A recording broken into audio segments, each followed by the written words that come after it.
Hey YouTube, how's it going? It's Rob. Just going to give you a quick overview on deadlifts. So you'll notice here, a complete lower body exercise works your glutes, your quadriceps, your grip strength. This exercise is similar to the squat because it is lower body dominant, but also a full body strength exercise. You'll notice how new I am to this exercise. I'm still incorporating it into my routine, so my form can be a little bit off point on a couple things. I'm just going to try to correct them as I go here. So you want to make sure your butt is far behind you because that's going to be your prime mover in this exercise. It's really going to give you that lift off the floor. Good wide stance, solid base. And you want all the move to be in your lower body until you that last extension with your back to make you standing straight up there.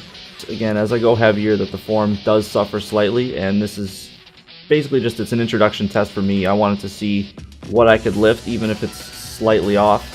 I wanted to expose myself to that amount of weight so that it'll be easier moving forward. It's going to be good for hard gainers, this exercise, because it's going to really facilitate the HGH bump that you're going to get. The snatch grip in a deadlift respect is having your hands just outside of your shoulder width, and it's double backhanded, so this is going to force your back into a good posture. It's not going to allow it to round at the back. But when I say double backhanded, I mean pronated, meaning the backs of your hands are facing away from you. You may have noticed in my squat and now my deadlift video that I don't wear shoes when I'm doing either exercise. This is simply to allow better grip with my feet. I don't want my foot to be conformed to a shoe. I don't feel like I have good balance, and I need as much balance as possible. I need as much traction as possible, and I feel that this is better for me. If you would like to try both, please do so, but obviously start with a lightweight. We're going to start here with the cable triceps extension. This exercise is a good place to start because you can use whatever weight is comfortable, and it gives you tension throughout the entire lift, which many other exercises don't do.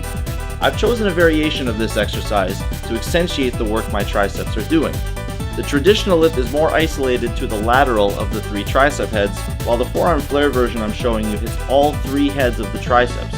It's important to keep your elbows tight to your body to isolate the actual tricep instead of the shoulder or even the chest.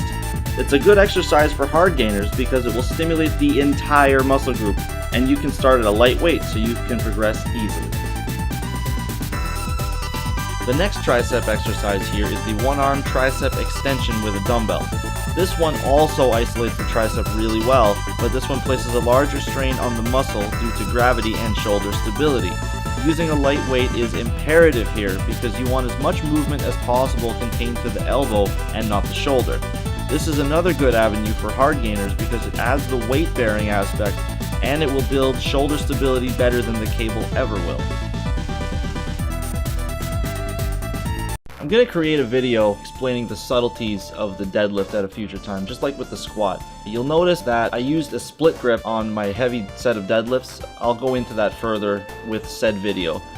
Please subscribe to my channel. New videos coming soon, and until I find a better send-off, have a good one.